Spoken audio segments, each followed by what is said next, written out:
Isa si Senator Win Gatchalian sa mga naghain ng panukalang batas laban sa online gambling. Layunin ng kanyang panukala na higpitan ang regulasyon. Kabilang na ang pagbawal sa madaling pag-access ng kabataan sa online gambling gamit ang mga e-wallet at itaas ang minimum bet sa 10,000 piso. Sa puntong ito makakausap natin si Senator Win Gatchalian. Magandang tanghali po sa inyo, Senator Win. Magandang tanghali, Cheryl. Good afternoon sa ating mga tagapakinig. Salamat po sa oras. Sen, pag-usapan po natin itong salient points sa inyong panukala. Isa na po rito yung pagbabawal sa pag-access ng gaming website sa e-wallet. Bakit ito po mahalagang hakbang para sa inyo? Oo. Puputulin natin yung link sa pagitan ng e-wallet at e-gambling websites or e-gambling apps. Kasi itong e-wallet, katulad ng GCash at Paymaya, naging madali na ngayon para tumaya at makuha yung premyo nila kung nananalo sila.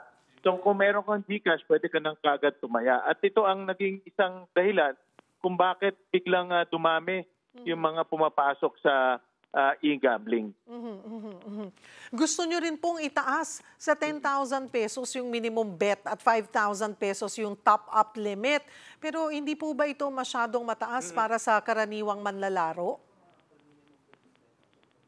Yun nga ang punto, Cheryl. No? Gusto natin mataas to para para hindi maabot ng pangkaraniwang manlalaro. Dahil hindi pwedeng pangkaraniwang tao ang nagsusugal. Dahil kung ikaw ay maliit lang ang kinikita mo, hindi mo naman pwedeng isugal na yung mga kinikita mo dahil maliit lang nga yung nakukuha mo. Kaya hindi natin pwedeng gawing accessible ito doon sa mga taong maliit lang yung kinikita nila at pangkaraniwan lang yung kanilang pinagkikitaan. Kaya yan ang dahilan kung bakit naglagay tayo ngayon ng minimum bet. Ngayon kasi wala Cheryl. 20 pesos, pwede ka nang tumaya. So ngayon, tataasan natin para hindi naman maging abot kaya o abot kamay yung pagsusugal. Parang, ang sabi po nila, parang piso-piso lang pwede na? Correct. Kaya ayaw natin yun dahil piso-piso nga. Pero kung gagawin mo namang araw-araw o ora-ora, nagpapatong-patong rin yan. Kaya yan ang madalas kong naririnig, hindi nila nararamdaman dahil nga maliit. Pero pag sinuma mo na yan sa dulo, ang laki na pala ng tinaya mo. May penal provision din po sa inyong panukala, Senator Win, para sa mga ahensyang hindi gaganap sa tungkulin nila. Paano ho ito ipatutupad? At anong mga ahensya po ito? Tama. Share, ito ay bago ito, no? Hindi bago yung konsepto, pero bago sa batas. Dahil nakita namin na ngayon naman may regulasyon pero hindi pinapatupad na maigi yung regulasyon ngayon. At hindi rin sumusunod sa mga regulasyon. Kaya nagiging inutil at walang pakinabang yung regulasyon na meron tayo ngayon. So, dito sa batas natin, bibigyan natin ng parusa yung mga ehensyang hindi pinapatupad yung regulasyon at yung mga ehensyang itinalaga para mag-regulate nitong mga online gambling pero hindi nila sila. Bukod sa PAGCOR of course yung regulator nito, no? Pero yung mga ibang ecozone, pwede rin sila mag-issue ng license dahil sa charter nila na pwede sila mag-issue ng license. Kaya kung ikaw ang nag-issue ng license, ikaw ang regulator pero hindi mo tinutupad yung trabaho mo, pwede kang parusahan. Kasama rin po sa inyong panukala ang pagbabawal sa sponsorships at campaign donations mula sa gambling companies. Ano po ang naging inspirasyon nito, Senator Win? Oo, mahirap. Kasi alam naman natin na napaka salimuot nitong usapin na ito at ayaw natin gamitin ng mga online gambling platforms, yung mga may-ari nitong kampanya, na mag-donate sa mga politiko o mag-donate sa kampanya dahil magkakaroon sila ngayon ng impluensya dito sa mga politiko at sa mga policy makers natin. Kaya mahigpit na pinagpapawalan na magkaroon ng campaign donation o magbigay ng anuman donation sa mga policy maker at sa mga lingkod bayan. Yung mga sponsorships po, ano pong ibig sabihin nyo? Ano pong detalye nito? Like for example, merong itong nakikita namin, like for example, merong aktibidad ang isang ang LGU. No, kunwari may aktibidad ng LGU, may aktibidad ng isang ahensya, tapos i-sponsoran nila. So pinagbawalan namin yan. Parang sa sigarilyo yan.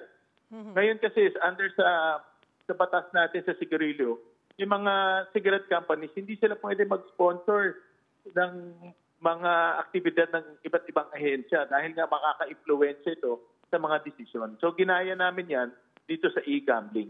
So sa mga politiko lang po at LGUs, how about yung pong mga government agencies? Kasi po... Kasama ang government agency. Tama ka doon. Kasama government agency. For example, DepEd. Yes. Hindi man sila pwedeng, bawa e-gambling company ka, hindi ka naman pwedeng mag-sponsor sa DepEd, diba? Dahil yun nga ang ating pinaprotektahan, yung mga batang nag-aaral sa DepEd. Kasi po, mayroon po tayo, kasi itong mga kumpanyang to ay may mga foundations. Meron silang mga foundations na part of their income tumutulong. CSR. Meron din pong, Senator Win, meron din po kaming nakitang isang photo na mayroon silang collaboration like with DSWD. So, hindi namin papayagan sa batas natin, hindi na papayagan yun. Kasi nga, ma-influensyahan nila yung ahensya Lalo na kung ahensya ay direktang may kinalaman o direktang maapektuhan itong mga e-gambling. So, as a rule, hindi na sila pwedeng mag-sponsor sa government agency. Hinabanggit niyo po kanina yung kagaya ng mga sigarilyo, alak. Wala na rin po tayo nakikita sa na commercials sa TV commercials and radio commercials. Sasama niyo rin po ba ito? Ganun konsepto ang pinattern natin. Kasi tama ka dyan, Cheryl. Dahil mahigpit ang regulasyon sa sigarilyo, makikita natin yan na wala na nag-a-advertise. So, parehong konsepto ang ginaya natin dito sa e-gambling para hindi maka-impluensya sa mga kabataan. Kasi ang protektahan natin dito ng mahigpit ay mga kabataan. Paano po pagdating online naman? Pag online, ganun rin. For example, kung ang website ng isang website na ang kanyang parokyano o ang tumitingin doon ay mga kabataan o marami ay kabataan, pwede rin ibabanda rin yun. Ibabanda rin mga Kasi po ngayon, di ba, Senator Win, ang ginagamit na mga personalidad, mga influencers, at nakikita Actually, sa batas, doon sa proposal natin, ibabanda rin natin yung advertising ng mga influencers saka celebrities. Dahil nga, nakita ko na maraming kinukuha sila ng mga sports personalities. At karamihan dito sa mga sports personalities, iniidolo ng mga kabataan. For example, basketball. Alam naman natin na ang mga kabataan, iniidolo nila itong mga sports personalities. Pero nakikita rin nila yung sports personalities nag-i-endorse ng sugal. So, pinagbawalan na rin natin yun. May mandato rin po sa inyong bill na magtayo ng mga gambling addiction rehab centers. Saan po kukuha ng pondo at paano po ito isasagawa? Magandang tanong yan, Cheryl. Doon sa proposal natin, yung malilikom na kita ng PAGCOR, magtatabi siya doon para sa mga itong mga intervention program. So, ngayon kasi, may mga nakakausap ako, gusto na nila magpatingin sa specialista para hindi sila maging hindi sila maging addict dito sa mga online gambling, pero wala naman silang pangbayad. So ngayon dito sa proposal natin, PAGCOR na magtatabi ng pera para may pagkukunan na pangbayad. Senator Win, kanya-kanyang file na rin po ng panukala ang mga kapwa niyong senador laban online gambling. Correct. Pero iba yung kay Senator Mig Zumiri. Dapat daw total ban na. Ano po ang take niyo on this? Actually, pinag-aralan namin mabuti kung kakayanin i-total ban. Dahil ang nakita naming epekto nito sa ibang bansa pag total ban, at magka-underground siya. No? So, hindi makikita ng gobyerno dahil underground na siya, magtatago lang siya. At dahil nga online to, napakadaling gumawa ng bagong website, napakadaling gumawa ng IP address. So, hindi to katulad ng mga regular na casino. Pag sinara mo, sarado na. Ito pwede siyang gumawa ng bagong website at ibenta niya ulit yung kanyang sarili. Kaya sa mga nakita namin sa base sa aming pananaliksik sa mga ibang bansang sinubukan iban, nahirapan sila dahil nga napakadaling gumawa ng bagong website. At ganun din po ang sinabi sa amin kahapon ni PAGCOR Chairman Al Tengco na mas lalala lang yan. Parang yung isabong, illegal na po sa atin dito, pero patuloy pa rin online dahil nanggagaling po sa ibang bansa yung mga nakikitang website po. Correct. Ganun ang nakita naming nangyari sa ibang bansa, no, na baka mag-underground sila. Kaya mas maganda pang i-regulate na lang dahil at least nakikita sila ng gobyerno. Paano nga ba? Napag-aralan na ba or may tinitignan na ba kayong way, I don't know, with DICT also, no, na paano hindi sila makakapasok at hindi natin makikita yung hindi sila makapenetrate dito yung mga nasa labas po ng bansa na operators? Parang sa ngayon, Cheryl, napakahirap na yung complete i-ban or complete hindi makapasok dito. Kung iisipin natin yung nangyari sa Pogo, diba yung Pogo nasa Pilipinas pero ang kanilang mga parokyano nasa China. At nakita namin doon, binablock ng China yung mga websites nitong Pogo pero magtatayo lang sila ng bago tapos ibang pangalan or ibang promotion at nahirapan rin pati China na napakatindi yung kanilang firewall doon, 'di ba? Lahat ng internet gobyerno doon. Hindi rin nila napigilan 100%. So kung kasi cyberspace siya eh. No, so wala pang teknolohiya na talagang completely mababan siya. Hindi po lingid, Senator Win, sa kaalaman po ng marami na may stake din po ang inyong pamilya sa casino business.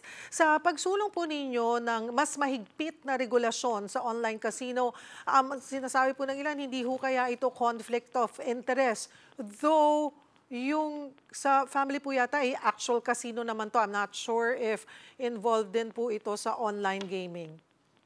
Online, land-based po. Yung casino na sa mga property ng pamilya, hindi PAGCOR po ang may-ari nun. Okay. Ayan po, at least PAGCOR klaro po sa Hindi operator nun, hindi private PAGCOR ho lahat yun. Alright. At least that's very clear sa ating mga kababayan po. Kumbaga nasa loob lang ng hotel ng family-owned business. Yes, umuupa lang sila ng lugar. Ayun po. Alright. Isingit ko na rin, Senator Win, yung mainit na usapin sa leadership. Ayon po kay Senator Jinggoy Estrada, may 13 votes na raw po si Senator Chizz Escudero para manatili bilang Senate President sa pagbubukas ng Kongreso. Kumpirmado na ho ba ito at isa ho ba kayo dun sa mga sumuporta? Well, Cheryl, mas maganda siguro matanong si Senator Jinggoy tungkol dito. Ako, tingin ko, magbe-beg off muna ako dito sa leadership question dahil very fluid pa ngayon. Pero dahil magpo-convene na rin kami July 28, magkakaroon ng linaw. Pero for now, nag-uusap-usap pa rin. Okay. So wala pa, hindi nyo pa maibabahagi kung kanino mapupunta ang inyong suporta? Sa dating ng panahon, Cheryl, pag-usapan natin. Kasi may napaulat na Senator Win na namahagi na umano ng mga chairmanship. Yung major committees daw po sa ilalim na ng supermajority. Totoo ho ba ito? May balita ho ba kayo dito? At kayo po, mananatili ho ba kayo sa inyong committee on basic education? Cheryl, ako gusto ko sana ipagpatuloy yung akin advokasya sa edukasyon. Matagal na rin nating pinaglalaban yung sektor ng edukasyon sa ating bansa. Pero alam mo yung mga ganitong chairmanships ng committee, nakasalalay yan sa mga senador. Hindi naman sa akin lang yan, kundi pagpaputuhan rin namin kung sino yung mga chairman ng iba't ibang committee. Maliban po sa basic education, ano po, kung sakali man pong hindi, ano po ang ibang interesado po kayo na komite, Senator Win? Isa rin sa mga tinitignan natin ay yung higher education dahil malawak ang education sector. May basic, may early childhood, may higher education. So isa sa mga interest rin natin ay yung higher education and technical education. In fact, galing lang ako sa graduation ngayon ng isang college, sa local college namin sa Valenzuela. Pero yan ang isang bagay na gusto natin sana, no, kung bibigyan tayo pagkakataon ay maging chairman rin. Talaga pong sa education, sana, ang gusto nyo po. Oo, pero depende yan, Cheryl, sa mga kasamahan natin kung tingin nila ikaw ba ay karapat-dapat, karapat-dapat o mayroon kang magagawa, no, para doon sa sektor na yon. Pero I'm sure, Senator Win, may nai-offer na po sa inyong komite or nasabi na ito ba dito, interesado ka ba sa ganitong komite? Ano pong komite yon? Well, sa experience ko, Cheryl, normally nagbibigay tayo ng committee na gusto natin. Tapos hindi naman depende na yan, no? Depende sa kung anong usapan, depende kung sino rin kasi minsan may mga interesado rin doon sa committee na yun eh. So, gusto mo nga pero may mga isa, dalawa, minsan tatlo pa nga na interesado. Pag-uusapan na lang kung paano. So for now, yun ang very fluid pa, no? Kung ano yung mga mapupunta na committee. Sa pagbubukas po ng 20th Congress, ano po ang aasahan na magiging tono ng Senado, Senator Win? Well, ang nakikita ko diyan, ang magiging tingin ko magiging pag-uusapan namin ng madalas ay yung impeachment dahil constitutional responsibility ng Senado 'yan dahil nga mayroong inihain na impeachment. So dapat gampanan namin tong constitutional responsibility namin. So tingin ko 'yan ay talagang magiging isa sa mga malaking oras na makukuha sa Senado at according rin sa rules namin binibigyan to ng priority para matapos kaagad. So tingin ko 'yan magiging usapin. At mukhang maliban po sa impeachment, itong pinag-usapan lamang po natin na online gambling dahil marami na po kayong senador na nagsumiti po ng bill. Mukhang this is something na talagang pag-uusapan at iimbestigahan. Tama. Tama ka dyan. Even in the lower house, may ganyan rin na usapin. No? So talagang may public clamor kung makikita natin. Yes. Saan po, Senator Win, saan committee to babagsak? Babagsak to sa Committee on Games. Na ngayon po ay sino ang may hawak? Sa ngayon, ang may hawak ay si Senator Mark Villar. Okay po. So patuloy na lamang po nating babantayan. I'm sure marami po kayo ring maihaharap pag po nagkaroon ng hearing on this na mga iba't ibang mukha, kababayan natin na talagang nalugmok o nalulung po sa online gaming. Oo nga. At katulad ng sinabi natin kanina, may public clamor dahil hindi lang mga senador ang nagpa-file ng iba't ibang batas, no? I-regulate o i-ban, pati sa lower house, marami rin nagpa-file. Kaya dapat na talagang pag-usapan to. Marami pong salamat sa inyong oras, Senator Win Gatchalian. Salamat, Cheryl. Thank you. Thank you.